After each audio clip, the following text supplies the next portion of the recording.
मानव वैसे ही अहंकार भरता है। शरीर की शक्ति की, धन दौलत संपत्ति की, परिवार का, जो भी ऐशो आराम, संसार, शरीर और भोगों के पदार्थ प्राप्त होने के बाद अहंकार भरता है और समझता है मेरे समान दुनिया के अंदर कोई नहीं है। मैं ही सबसे बड़ा हूं, मैं ही सबसे बड़ा हूं, मैं ही सबसे बड़ा हूं। कभी झुकने को तैयार नहीं होता। लेकिन ये बात ध्यान में रखिए, समय सबका एक सरका नहीं रहता है। समय में फेर बदल होता रहता है। आज यहां तो कल वहां। न तो कोई आपकी जगह स्थिर है, न आपका कोई शरीर स्थिर है, न एक देशो आराम के पदार्थ वो स्थिर है। क्षण स्थायी है। जैसे बरसात के दिन में पानी बरसता है, पानी के अंदर अगर पानी पड़ा तो बबूले उड़ते हैं। वो बबूले वो क्षण स्थायी है, उसकी कोई स्थिरता नहीं है। अंजुली में पानी भर लो, एक एक बूंद होकर के टपक जाता है, वो पानी अंजलि भरी हुई नहीं रहती। उसी प्रकार मनुष्य की आयु या भोगोपभोग पदार्थ धीरे धीरे धीरे धीरे सब क्षीण हो जाता है। अरे भाई, टिफिन में जितना सामान है उतना ही तो निकलेगा, ज्यादा कहां से निकलेगा। इसलिए हमें अहंकार किसी का भी नहीं भरना है। अहंकार कम करो, नम्रता से रहो, विनय से रहो, अपने बड़ों का विनय करो और झुक करके चलो। झुक करके चलने में अहंकार कम होता है, मान कसाई कम होती है और उससे परिणामों में विशुद्धि देती है। कितने दिन का? अरे 4 दिन की चांदनी फिर अंधेरी रात। ध्यान में रखिए, जैसे चंद्रमा पूर्णिमा का चंद्रमा पूर्ण रहता है और वो पूर्णिमा समाप्त हुई, एक एक कला घटती घटती घटती अमावस्या को पूरा का पूरा चंद्रमा समाप्त हो जाता है और पूरी पृथ्वी पर अंधेरा ही अंधेरा हो जाता है। उसी प्रकार मानव जीवन के अंदर जो भी तुम्हारे पास कुछ है, वो धीरे धीरे जब तुम्हारा क्षीण होने का समय आता है, पतन की तरफ समय आता है, तो धीरे धीरे धीरे धीरे क्षीण हो जाता है। वो तुम्हारे पास रहता नहीं। लक्ष्मी तुम्हारे पास नहीं रहती। लक्ष्मी जिसका भाग्य उदय है, पुण्य उदय है, उसके पास रहती है। तुम कितना ही उसकी ये करो, लेकिन लक्ष्मी जब तुम्हारा भाग्य उदय समाप्त हुआ, लक्ष्मी छोड़ करके अन्यत्र चली जाती है, चिरस्थायी नहीं रहती। और लक्ष्मी गई तो सारा का सारा काम खत्म। क्या होता है, एक साधु जंगल में बैठे हुए हैं, तुम्हारे शरीर का एक गरीब आदमी पहुंच गया, साधु के चरणों में पड़ा, गिड़गिड़ाया, बोले महाराज मैं बहुत तकलीफ में हूं, मेरी दरिद्रता नहीं जाती है, मैं कितना ही मेहनत करता हूं, कुछ नहीं मिलता है, मेरे को बहुत परेशान हूं। साधु दयालु रहते, उसकी गिड़गिड़ापन देख करके उनको दया आती है। बोले सामने एक पीपल का पत्ता लेकर क्या। पीपल का पत्ता लाए। उन्होंने क्या किया, वहां पर कुछ पदार्थ ऐसे थे केसरी कलर के, उसको ऐसे पानी में घोला और उस पत्ते पर एक लिख दिया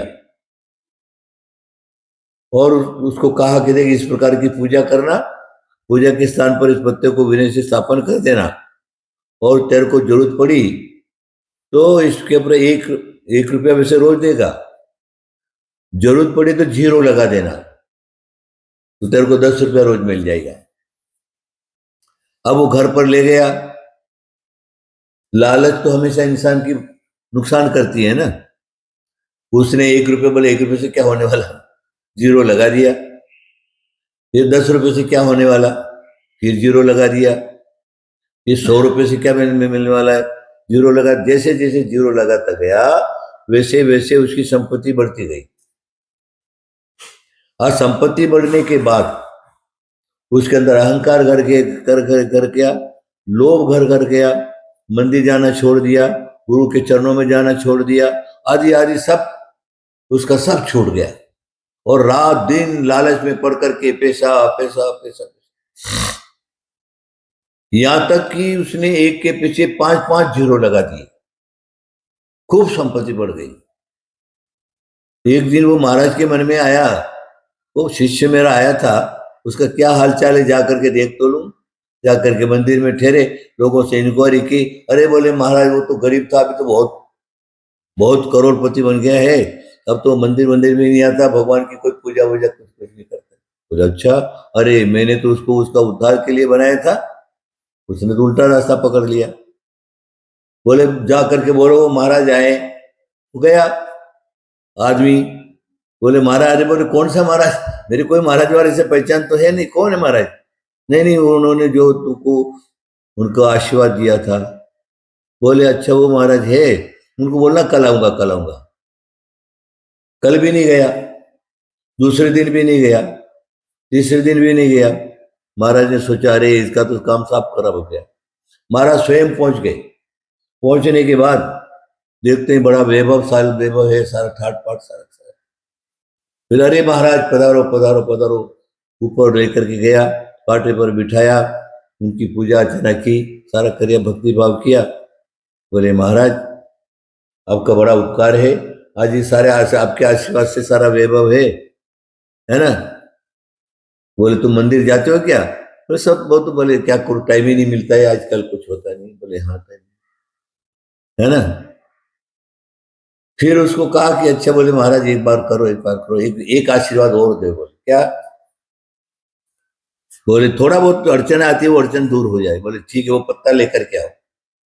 वो पत्ता मंगवाया और महाराज ने क्या, पीछे का जो एक लिखा था ना, उस एक को मिटा दिया। एक को मिटाया और महाराज तो चले गए, और सब जीरो ही जीरो रह गया, सब तरफ जाकर जीरो जीरो कर वापस धरती पर आ गया। आप लोगों को समझ में आ गया होगा। वो हमारा एक नहीं जाना चाहिए। जहां पर तुम्हारा अहंकार, दुर्जनता, अन्याय, अनंती, लोभ, ये प्रवृत्तियां तुम्हारे अंदर आ गई तो तुम्हारा सब छूट जाता है, और धीरे धीरे पतन की ओर ले जाकर के तुम्हारा पतन हो जाता है। इसलिए आप क्या करिए,